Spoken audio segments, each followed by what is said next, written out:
a situation where a woman's life is in danger, an ectopic pregnancy.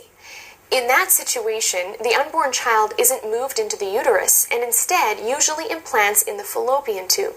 Eventually, that tube can burst. The baby will die and the mother can die as well. So what may we ethically do?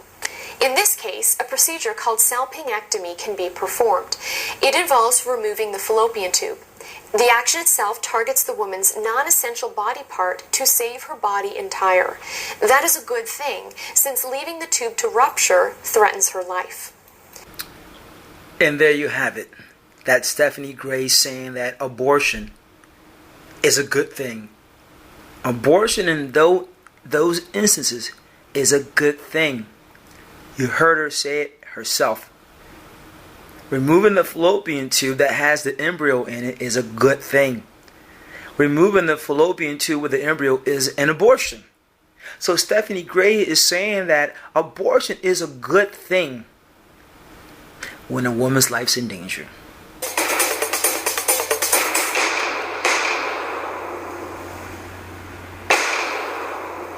Because I would allow abortions for the life of the mother, and I'll give you a case where you have to end the pregnancy to save the mother's life. That would be ectopic pregnancy. And Nadine made a good point in her opening remarks about saving one life rather than losing two. And on that point, I would agree with her. Because an ectopic pregnancy, if you do not remove the embryo from the fallopian tube where it is ensconced itself, as that embryo grows, it's going to rupture that tube. The mother will hemorrhage to death. What's the best, or what is the greatest moral good we can do in that situation? Is it to do nothing and lose two people, or act in such a way that we save one life, even though the unintended and unavoidable result is the death of the embryo?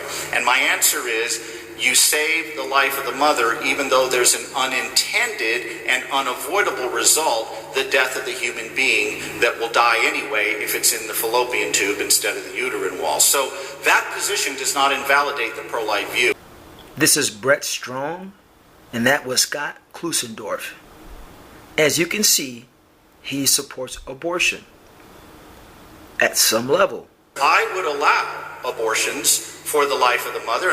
As does Stephanie Gray, Greg Cole, Trent Horn, Josh Brown, and others. So why isn't Schott Klusendorf pro-choice, since he admits publicly during a debate that he does accept abortion? I would allow abortions for the life of the mother when the woman's life's in danger. To me, this is being very hypocritical. Or I would say intellectually dishonest, or he has not thought about his position. For once again, he accepts abortion for his own reasons. I would allow abortions for the life of the mother. Why doesn't he accept abortions, women's abortions, for their own personal reasons? He has his reasons for abortions. I would allow abortions for the life of the mother. Why doesn't he accept other women's reasons for their abortion, whether it be the abortion to save their career, their marriage, their life, or whatever? Schott Klusendorf has his reasons for abortions. He just said it. Why doesn't he accept women's reasons for their abortions? Again, we're talking about reasons. Schott Klusendorf has his reasons. I would allow abortions for the life of the mother. Women have their reasons.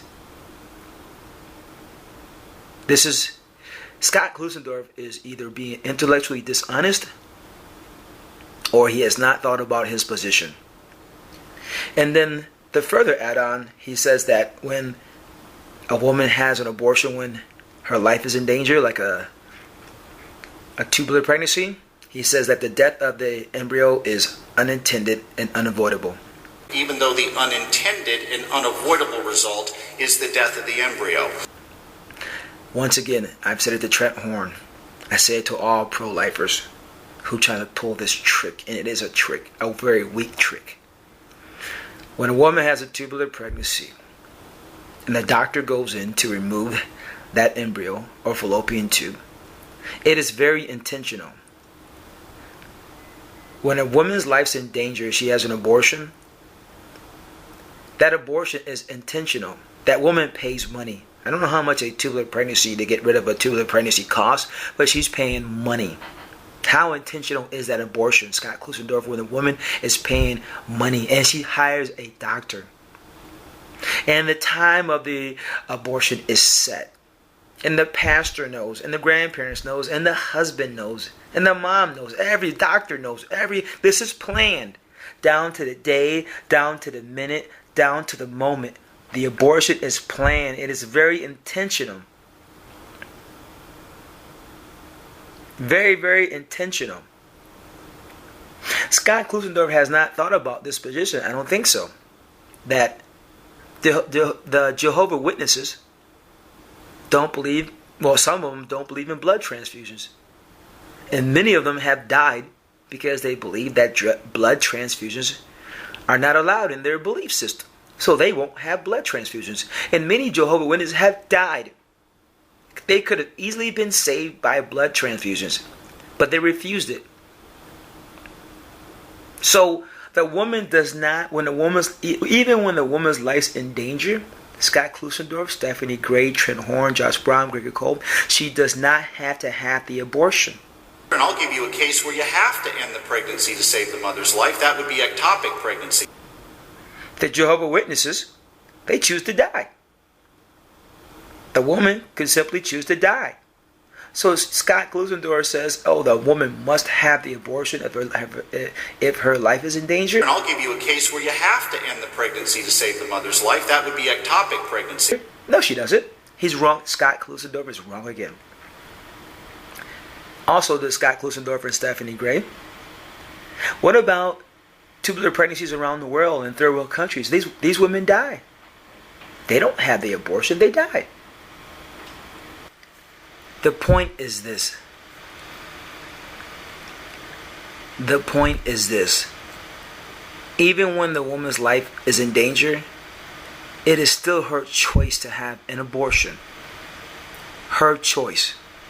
She does not have to have the abortion, even when she has a tubular pregnancy. It is her choice to have an abortion. And since it is her free will choice to have an abortion, then why does Schott Klusendorf and Stephanie Gray condemn other women for their equally free will choice to have an abortion for other reasons?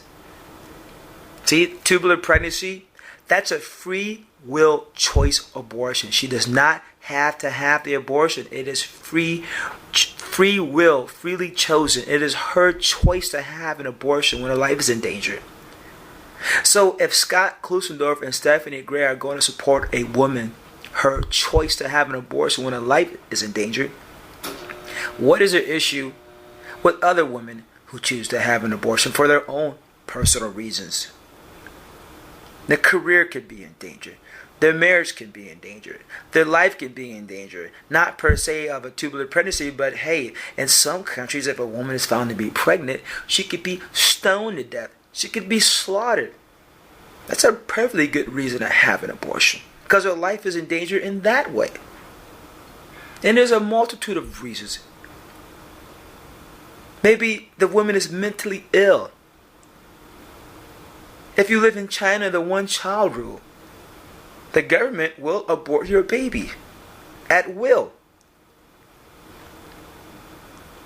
So Schott Klusendorf, Stephanie Gray, you accept abortion. It is the woman's free will, her personal choice to have an abortion when her life is in danger. You accept that. Then why don't you accept other women's choice to have an abortion? They're equally free will choice. Once again, Schott Klusendorf, Stephanie Gray have not thought about their position, or they're being intellectually dishonest. But either way, they're way off the mark. They're lost. And I, Brett Strong, plan on holding their foot to the fire on that point. You accept abortion. You accept a woman's choice to have an abortion. Why don't you accept other women's choice to have an abortion? Their free will choice to have an abortion. Once again, Stephanie Gray, Scott Klusendorf, they accept abortion, a woman's personal choice to have an abortion. Why don't they accept other women's personal choice to have an abortion? Because we're talking about reasons. Scott Klusendorf has his reasons. Stephanie Gray has her reasons to accept abortions. Women have their reasons to accept abortions. Their reasons. And each side is freely, it's a free choice. It's a personal choice.